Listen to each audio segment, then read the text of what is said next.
Hello everyone and welcome back to the Driving Project. I'm Alex. And I'm Tom. And today we're looking at this MK4 MX-5 which actually belongs to your girlfriend, and she's very kindly let us borrow it for the day. So we both own MX-5s. I've got a Mark 1 and Alex has got a Mark 2. But we're going to jump in this one and have a look and see how it compares. Let's go.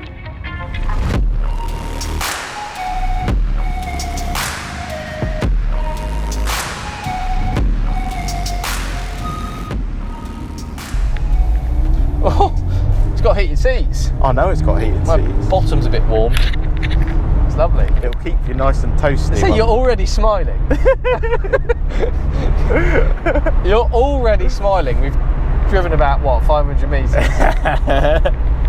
Doesn't that say it all? You just can't beat these cars. I'm sorry.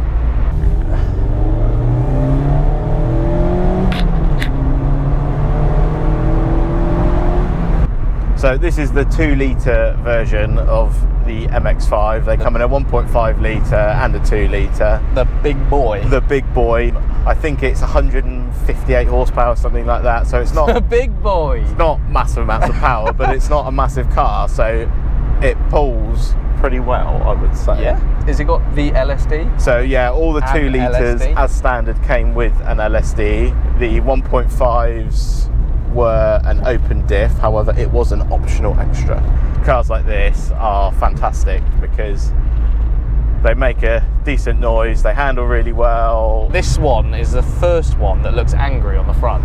Correct. If you look at the Mark 1, the Mark 2 and the Mark 3, they're all quite smiley, happy cars, and this one's a bit... I actually remember when this car came out and there was a bit of controversy when the photos of it were released, because it's a hell of a lot more aggressive, isn't it? Yeah, it's got sharper lines. Yeah. And that front bumper is where it's angled. It's an aggressive looking thing, and I'm for it. I love it. I love it. In this colour, the Soul Red, which in my opinion is the best colour on any car in the world, it looks amazing.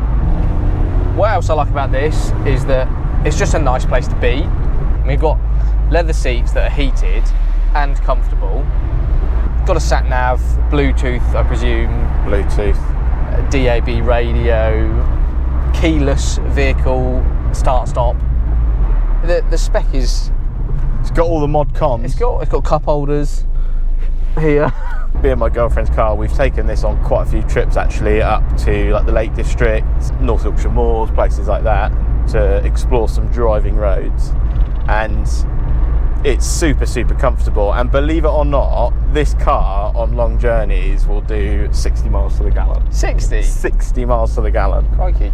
I mean, that's probably helped by the fact it's got 6 gears. Oh yeah, big time. Oh. What do you like about this car? Oh, here we go, on the spot.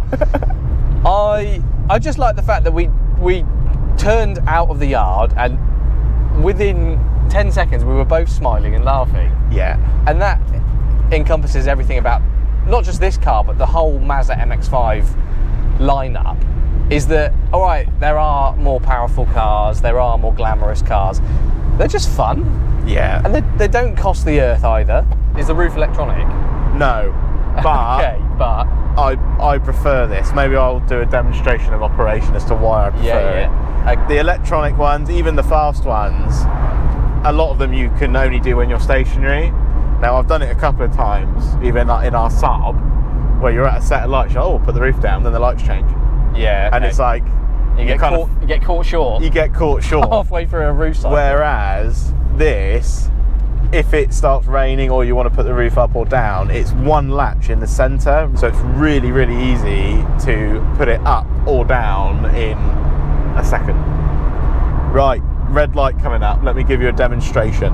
What, of the roof? Of the roof. I'm not even going to quite stop yet, and I'm getting it going. Oh yeah, in, done. Roof up.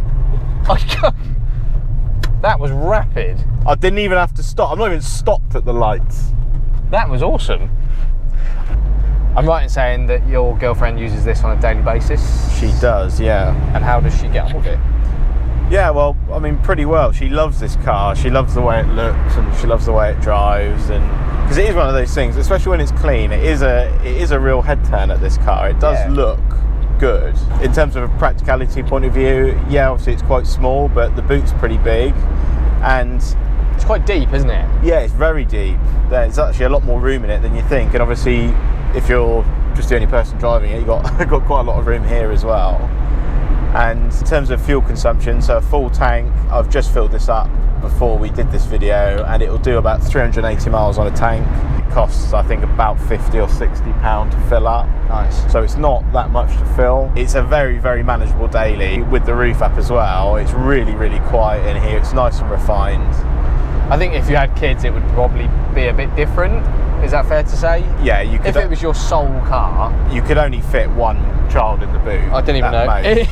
In the boot? Has it got ISOFIX? It does. Yeah, it's got ISOFIX. I mean, that's quite impressive actually. It's got, so you can have one child in the seat and one child in the boot. One in the seat, one in the boot.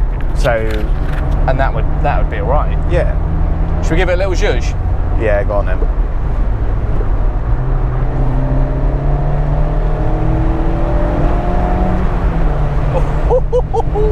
She goes.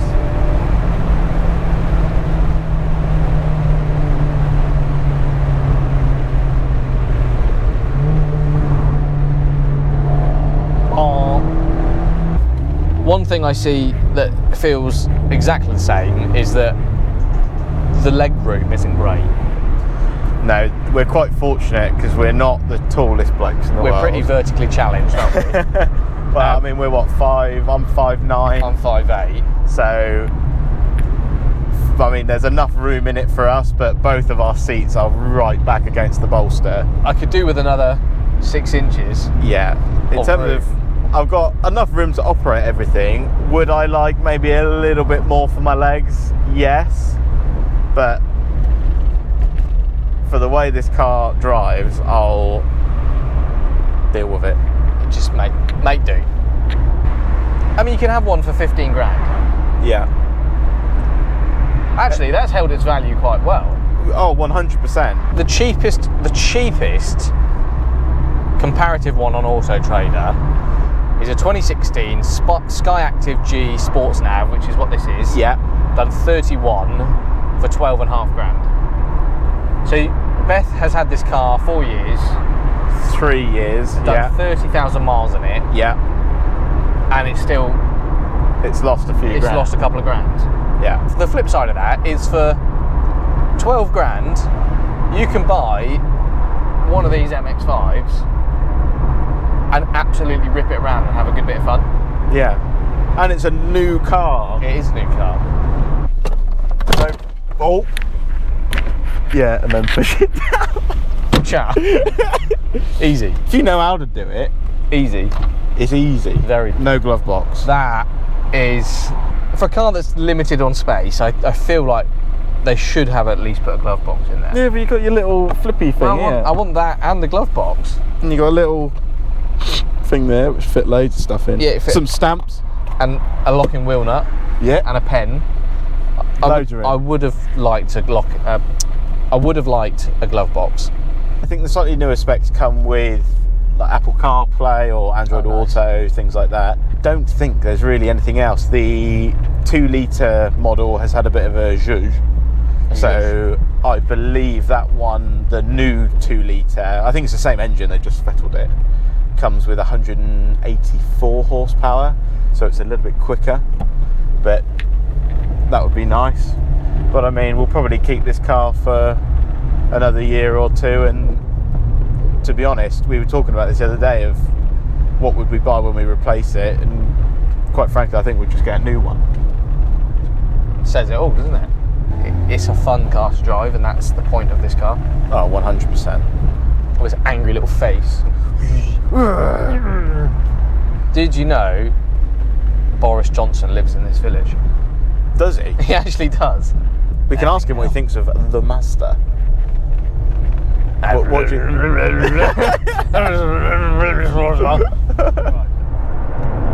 You're behind the wheel now. What are you thinking? It just reminds me of my Mark II. Just a bit more modern and nicer and refined. Refined is the word. Yeah. I mean, I was saying to you earlier when we were just having a spot of lunch, like the road noise in here, we're having a conversation at normal volume.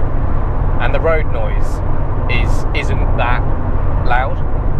It's a lot quieter than other convertibles, I'd say. I mean, it's not, you know, it's still louder than your Ford Focus or your Fiesta or whatever, but for a convertible car, I think they have done really well with this.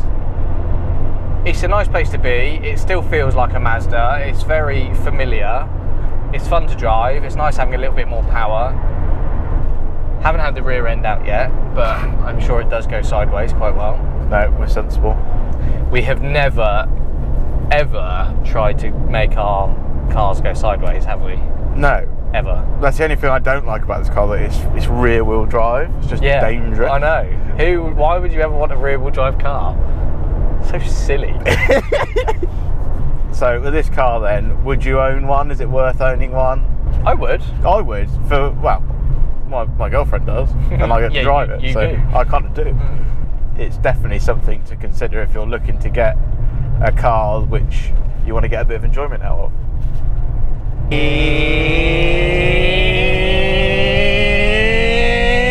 Alternatives to this car, exclusively rear-wheel drive vehicles. I suppose you've got the BMW Z3, Z4. Yeah. Nissan 370Z. 370, yeah. Because they're quite affordable as well, actually. But we've not even gone over 60 mile an hour once on these B roads. And this is just fun. I think that's a big thing to mention with these, is that you can have fun within the speed limit. 100%. Guys, thank you very much for watching this week's episode. In a couple of weeks' time, we're going to be taking out my MK4 MX-5, and we're going to be trying to find Berkshire's best driving road. Can't wait.